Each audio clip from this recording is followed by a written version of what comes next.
We're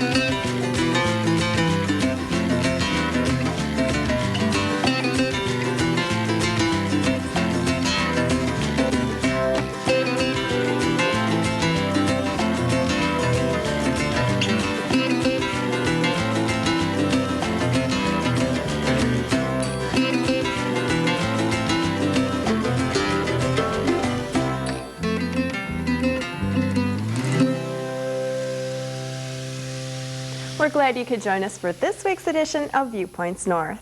I'm your host, Ann Ward. Up ahead in the next half hour, we'll find out more about the Mounted Posse of Beltrami County.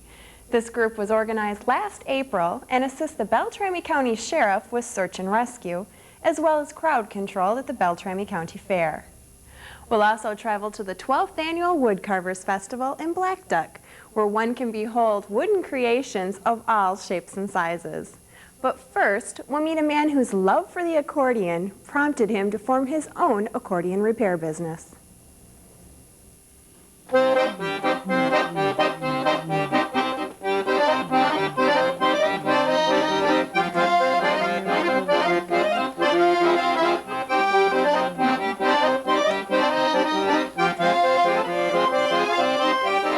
There are approximately 9 million accordions in the United States and only about 26 well-trained repair technicians for this particular musical instrument. Pete Sandvik of Federal Dam is one of those who was certified this spring. Recently, the professional accordion and keyboard artist talked with 922's Brian Peterson about the experience and his new career as owner of Accordion to Pete, where he intends to play a trade that is every bit as fascinating as it is rare. Well, it's interesting because I had always thought of the accordion as merely an instrument to play, with which to play folk music or polkas. And about 10 years ago, I've been playing in a rock and roll band out of Minneapolis for a little while. And about 10 years ago, I started noticing a lot of accordion music coming into popular music. Everybody from Bruce Springsteen, John Mellencamp, Los Lobos, They Might Be Giants, everybody, Paul Simon. It was all over the radio all of a sudden, and it was also on the various music networks that I was seeing accordions. And I thought, this is very interesting. My band was starting to play out acoustic, in an acoustic format, and I thought, well, I don't really want to haul my synthesizers around. I'd rather take up accordion. He wasn't surprised to find that the accordion has a long history. Well, the accordion dates back as far as ancient China, where there was an instrument called the shou. It was basically the first free reed instrument. And the accordion's important to understand what the free reed is, and I guess I'll do a little show and tell. It's a reed that's fixed in one location and is allowed to vibrate freely through an aperture at the other side of the aperture here. And the shou was a reed instrument played by the mouth. The modern accordion first appeared in the late 1800s. It was patented by Charles Wheatstone in 1829. Charles Wheatstone is a famous, Sir Charles Wheatstone, famous Englishman who invented many things, but he was the first one to patent the accordion, and that accordion was a diatonic concertina, a hexagonal concertina. 22 different the piano keyboard was not added until the 1850s. The accordion, of course, came to America with all the immigrants. Turn of the century, started coming in, started being imported in around the 30s, 1930s. Bass machine with two clasps lifts out.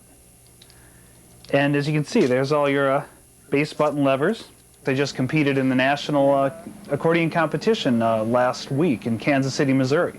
Wow. The Accordion Teachers Guild. And it's people from all over the country, and this year all over the world, actually competing for various categories for various skill levels, all the way from beginner to virtuoso.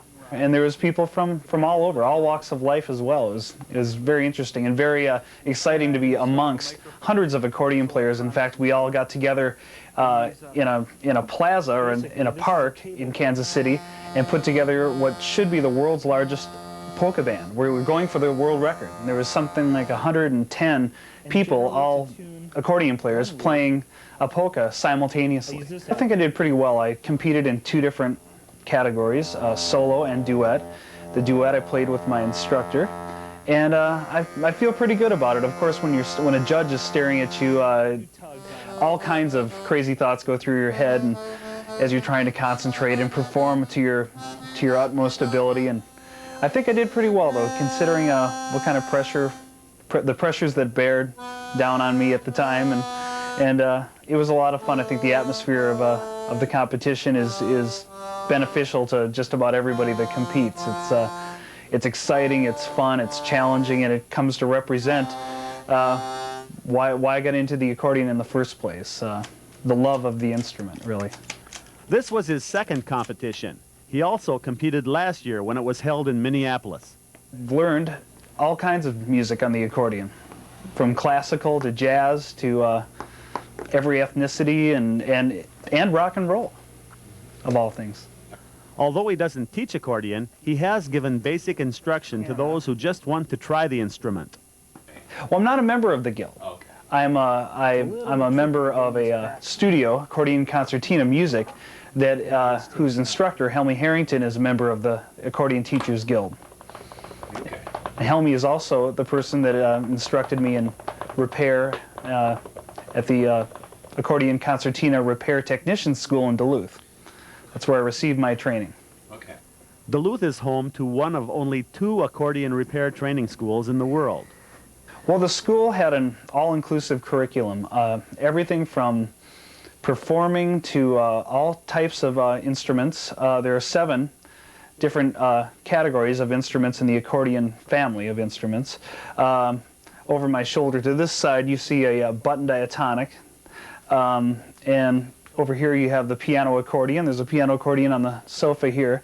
But there are a variety of different instruments. We learned how to repair and play each of the instruments from the accordion family of instruments as a requirement of the course. He also had to learn the various areas of construction and style. We also listened to all kinds of virtuoso players from all over the world and learned how to recognize what instruments they were playing from a sonic perspective, not being able to see them, and also the expectations different musicians have for their instruments. It was a 9-month course held in an old church in West Duluth, and by my instructor, Helmy Harrington, PhD. She's a doctor. She has a PhD in musicology, and so we had all kinds of music theory, and I learned so much about playing, let alone became much more of a musician as a result of learning how to fix these instruments. Pete is always fascinated by what he finds when he opens up an instrument to work on it. He often has to undo the damage others have caused trying to fix something they don't know enough about. These can be very fragile instruments. Certain parts of them are not to be trifled with by somebody that's going to just fix the lawnmower and then fix their accordion in the same hour. You know, it's something you really have to have some background knowledge. People will come up and ask for San Francisco tuning or Detroit tuning, and what I have to do is sit them down and either have them play a tape for me or have them, demonstrate to me what they mean by that, because these are colloquialisms that really, don't have a lot of meaning across the board to the person themselves. I'm sure they know what they mean. There are various tunings for button diatonics. There's Cajun tuning, which has a flat. Couple notes are tuned a little bit flat for kind of a more of a bluesier sound, or a more of a zydeco type sound. And other people want have an instrument that is tuned dry, which is all on pitch, and they want one of the reed banks tuned flat, so you achieve a musette type sound. A musette is kind of has a beat pattern. And beyond that, some people just want their instrument back in tune, because after a while the rivets come loose or something happens. It's left in an environment that's either too wet or too hot, and it falls out of tune. Some of these instruments are not as stable as others. The categories of accordions break down into 2 main separations: chromatic and diatonic. Now, chromatics play the same pitch on the draw and the push of the bellows. Diatonic play a different pitch, usually separated by a semitone or a halftone. You might be familiar with harmonicas, mostly are that way, although there are chromatic harmonicas. But most harmonicas, you blow out one way, it's a certain set of pitches, and you suck in on the harmonica, it's a different set of pitches. And so is the case with accordions. He plays them, he services them, he's nuts about them. And when it comes to talking about them, this is a subject Pete could go on about forever.